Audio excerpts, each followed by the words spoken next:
नमस्कार, आप देख रहे हैं अमर उजाला। मैं हूं आपके साथ चंद्र प्रकाश नीरज। हरियाणा में इस समय राजनीतिक माहौल गरमाया हुआ है। वो इसलिए क्योंकि राज्यसभा की 2 सीटों पर चुनाव होने हैं और इसमें 3 उम्मीदवार जो है मैदान में हैं। कांग्रेस से करमवीर सिंह बौद्ध, भाजपा से संजय भाटिया और निर्दलीय सतीश नांदल मैदान में हैं। अब हरियाणा में इसको लेकर के क्या कुछ राजनीतिक माहौल बना हुआ है, उस पे बात करने के लिए हमारे साथ में आशीष वर्मा जी हमारे साथ में हैं और उसके साथ में कुलदीप शुक्ला जी भी हमारे साथ में इस पूरे मुद्दे पे बातचीत करने के लिए और क्या समीकरण बन रहे हैं, क्या कुछ राजनीतिक उठापटक चल रही है, वो सब हम जानेंगे। मेरा सबसे पहला सवाल जो है आशीष जी वो ये कि जो जो 2 सीट पर 3 उम्मीदवार जो सामने हैं, उसको लेकर के क्या कुछ राजनीतिक माहौल बना हुआ है? एक सीट पर तो मान लीजिए कि भाजपा तो जीत पक्की है, दूसरे सीट पर जो है वो कांटे की टक्कर हो रही है क्योंकि सतीश नांदल जो है वो भी मैदान में आ गया सामने करमवीर सिंह बौद्ध को लेकर के। तो क्या कुछ समीकरण बन रहे हैं? ये आपकी बात बिल्कुल ठीक है कि एक सीट पर भाजपा की जीत तय है और जो दूसरी सीट है उस पर मुकाबला अब थोड़ा रोचक हो गया है क्योंकि कांग्रेस के पास 37 वोट हैं और उन्हें जीत के लिए 31 वोट चाहिए। तो वो चुनाव आसानी से निकाल रहे हैं, लेकिन जिस तरीके से सतीश नांदल की एंट्री हो गई है उससे मुकाबला थोड़ा रोचक हो गया है। रोचक इस लिहाज से हो गया है क्योंकि बीजेपी के पास अपने प्रत्याशी को जिताने के बाद उसके पास 17 वोट बचते हैं। 17 वो हो गए और अगर निर्दलीय वोट मिला दिए जाए तो वो 21 वोट हो जाते हैं। और अगर हम बात करें इनेलो की, हालांकि अभी इनेलो ने तय नहीं किया है कि वो किस तरफ हैं, वो बीजेपी की तरफ हैं या फिर कांग्रेस की तरफ हैं। ये भी बात है कि अगर वो वहाँ से आउट हो जाते हैं, वो किसी को नहीं शामिल होते हैं, मतलब किसी दल में शामिल नहीं होते हैं, तो दूसरे समीकरण बैठ जाएंगे। दूसरे समीकरण का मतलब यह है कि 2 वोट अगर कम होंगे तो 31 जहाँ पर जीत के लिए चाहिए होते हैं उनमें से 2 वोट और कम हो जाएंगे। तो उस हिसाब से गणित तय होगा कि किसको कितने वोट चाहिए होंगे। फिलहाल वो अलग बात है, लेकिन अगर बीजेपी का 21 वोट हैं और अपने प्रत्याशी को जिताने के बाद वो 21 वोट सतीश नांदल को ट्रांसफर कर देगी। अब उन्हें अगर इनेलो को वोट मिल जाते हैं जिस तरीके से अभी जो कयासबाजी चल रही है, तो उस हिसाब से उनको सिर्फ 9 वोट चाहिए होंगे और कांग्रेस को यही डर लग रहा है कहीं ऐसा ना हो कि जो उसके 9 विधायक हैं कहीं नादल को ना चले जाए, मतलब उनका वोट नादल के पास ना चला जाए। क्या 2022 वाला भी देखने को मिल सकता है, जैसे कि बताया जा रहा है कि क्रॉस वोटिंग हो जाए या रद्द हो जाए किसी तरह से वोट कांग्रेस के? देखिए, चुनाव एक ऐसी प्रक्रिया है जिसमें सारे फैक्टर लगाए जाते हैं और क्रॉस वोटिंग भी चुनाव का हिस्सा ही रहा है क्योंकि लगातार ये चलता आ रहा है। तो क्रॉस वोटिंग भी हो सकती है और कोई दूसरा खेल भी हो सकता है, जैसे हमने 2022 में देखा, 2016 में देखा है कि कांग्रेस के जो 14 वोट थे वो कैंसिल हो गए थे।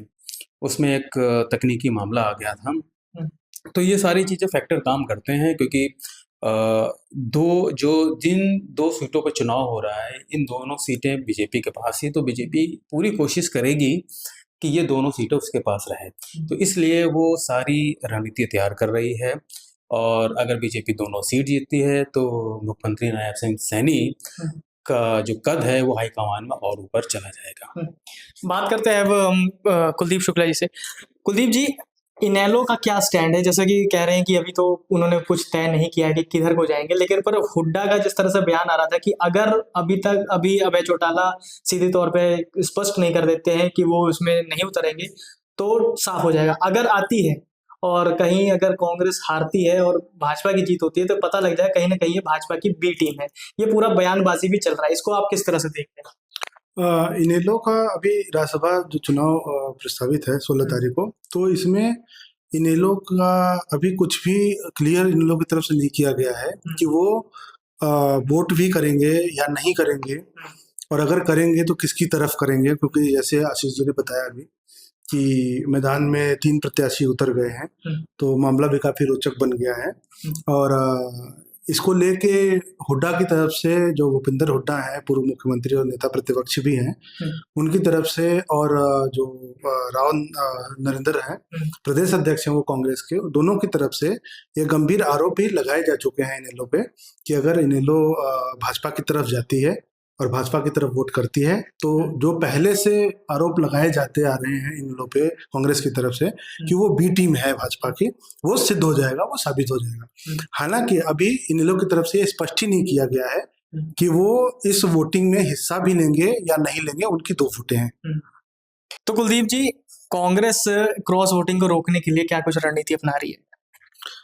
कांग्रेस, देखिए इसमें ना पहले क्या था कि एक सीट बीजेपी की तो एक सीट कांग्रेस की तय मानी जा रही थी, लेकिन जैसे ही तीसरा उम्मीदवार जो ये सतीश नंदन जी हैं इसमें, तो उसमें क्या था, उसके बाद से समीकरण चेंज हो गया और जो सबसे ज़्यादा हड़कंप मचा है, घबराहट मची है, वो कांग्रेस में मची हुई है। तो यार मतलब ये कयास भी लगाए जा रहे हैं कि इससे पहले भी खेला हुआ है इसमें, इस बार भी संभावना जताई जा रही हो सकता है। तो इसको लेके जो कांग्रेस का आला कमान है, जो हाई कमान है, जो दिल्ली में बैठे हैं या फिर जो हरियाणा में भी बैठे हुए हैं, प्रदेश अध्यक्ष की बात करें या बीके हरिप्रसाद जी जो प्रभारी हैं उनकी बात करें, हुड्डा की बात करें, तो इनकी भी एक साख लग गई है दांव पे कि सबसे बड़ी बात, जो चुनाव जीतना है वो तो सेकेंडरी चला गया है, पहले इनको एकजुट करना ये बड़ी बात हो गई है। तो अब इसके लिए बता दें कि इसके लिए लगातार हाई कमान के संपर्क में भी हैं ये लोग, वहाँ से निर्देश भी मिल रहे हैं इन लोगों को। जैसे अभी हाल ही में इनको निर्देश भी मिला है कि जो अपने विधायक हैं उनको आप कहीं सुरक्षित स्थानों पर शिफ्ट करें। जैसे हिमाचल की भी बात चल रही है इसमें, कर्नाटक की भी बात चल रही है इसमें, तो एक दो ऑप्शन ऊपर से हाईकमान से इनको मिल भी चुके हैं कि फटाफट शिफ्ट कर दिया जाए। पर सुनने में ये भी आ रहा है कि जो नेता प्रतिपक्ष हैं भूपेंद्र हुड्डा, तो उनकी तरफ से कुछ ऐसा भी कहा गया है कि अभी एक दो दिन रुक के, मतलब अगर 13 तारीख तक रुक के और उसके बाद हम इस पे फैसला ले सकते हैं।